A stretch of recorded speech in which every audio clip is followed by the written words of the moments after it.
Hey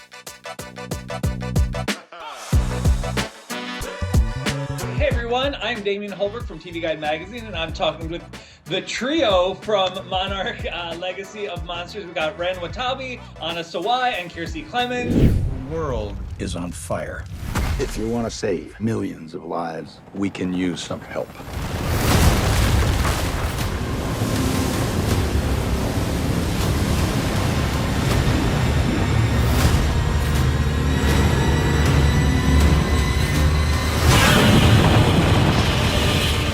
Anna and Ren, first, I was so concerned about these two going by episode 3. I'm like, I don't think they're good. Like they're not working things out. Things are actually getting worse for these two.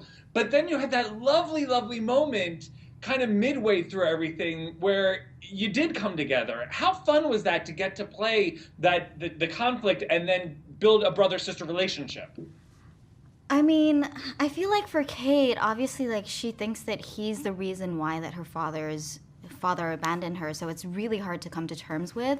But then she realizes that she really does need his help, and he is there to lend a hand. And so, I don't know, like, it didn't feel forced at all. It only felt natural that, throughout the journey, they start to, like, get along and realize that they need each other. Yeah. And the way we meet Kentaro, like, he's such a sweet guy, but after everything that they see and go through, how he confronts his father is really like you said, there's this growth where it's like he really develops into kind of like a young action hero. My scenes with the father, that was one of the more I was able to get really personal there. Those scenes felt really real to me, so it was fun doing that. Yeah.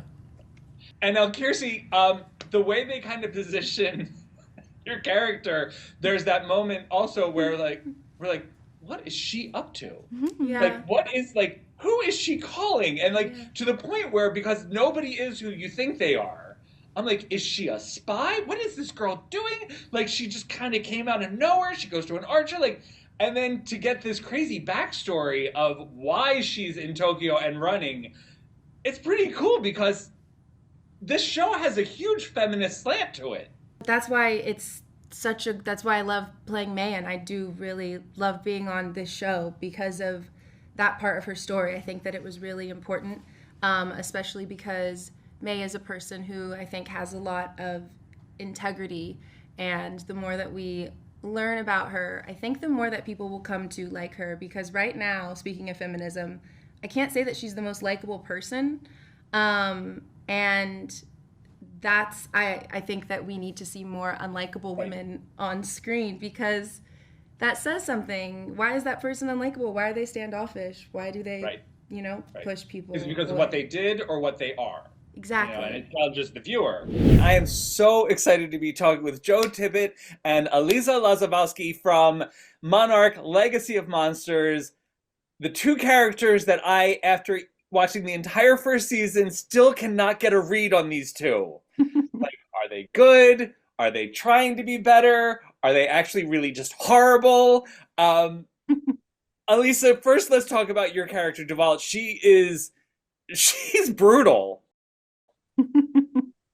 Is she brutal? I don't think so. I think she's super cool. Yeah, definitely. She's sharp. Yeah, she's sharp. Yeah. There's a mystery there, which I don't want to spoil anything, but yeah, I see her as like super skilled and super sharp rather than brutal, but each to their own read. Right. Right. You're always the hero of your own story. Sure. Yeah. Yeah. Where you stand depends on where you sit, I guess. I think the idea is like everybody's experienced this collective trauma, and they're all going to respond to what they think is the best way to react in a world where there's now monsters. So I think who's good and who's bad, it sort of just depends on, you don't know what you would do and what's the best way to respond to that kind of threat. Well, that's definitely I would definitely want Duval in my corner, regardless. Yep. This is not a person I want as an enemy at all. For sure. Whereas Joe, your character Tim, like he keeps like going from side to side almost, and like there's this redemptive moment, and then in the finale, and I obviously won't spoil anything, we see that he's had to make some choices that I did not see coming. Mm-hmm. Yeah. How was it getting to play this guy who like really, again, like, where he stood depending on where he sat? Yeah, I don't know. I had a lot of fun playing Tim. I think I've as an actor, I've played lots of terrible people, and Tim, like his disposition seems a bit like closer to myself. But yeah, I don't. It's very difficult to talk about without spoiling things. But I think you're gonna find that like Shaw and Kate and Katara and everybody is just trying to do the right thing. It just sort of depends on what the audience will see as the right thing. And I think it's just a testament to the writing that I think everybody makes a compelling case that like there's just difficult choices to make in order to like move the ball down the field. Yeah, because this is exactly. And when we get to the finale, did either of you know? Again, I don't want to spoil anything, but did you know going into the finale what we were going to see at the end? The way shows are created sometimes or very often is that they get written as we go. So we had some ideas or we asked the creatives, of course, or where it might be heading. So there was an element in which we knew some aspects of it, but not, it came as a surprise as well. When you get the scripts, you're like, okay, this is cool. So what is it like for you guys watching it after all the posts and everything and getting to see all of this stuff laid in? Yeah, I mean, it's right. Like it's what used to be a tennis ball is now this like fully rendered, like disturbing and terrifying monster. Are they still using tennis balls? Sometimes, yeah. And like the fact this is a TV show absolutely blows my mind. The size, the scale, the everything that they pull off, the cast, like it is just. I mean, that's just credit to Apple and Legendary and everybody like believing in the idea and like. I remember talking to Tori about it and just like rendering Godzilla. It's like people will not accept less than cinematic versions of it, and I think like it's a testament to people like Tori and that are worried that we're concerned about the integrity of Godzilla, and it shows. I think my 1950s couple, two of them at least. For you both, how was it filming basically a different show than the rest of your cast? I mean, it was interesting. Literally almost never saw them, but like, then you'd run into them and be like, hey, I play your grandfather. How are you? Like, what's up? See you around. Enjoy Vancouver. Yeah. But like, it was cool to hear about what's going on from the crew. The crew would kind of be like, oh, yesterday was wild on set. This happened, that happened. And then maybe they were telling them about what we did. And it was kind of cool because now I can watch the show and I haven't seen and I didn't read a lot of the scripts of what they were filming on that side. And so it's fun to kind of see it with fresh eyes. Mm-hmm. And they did better than us. I'll be honest. They did great.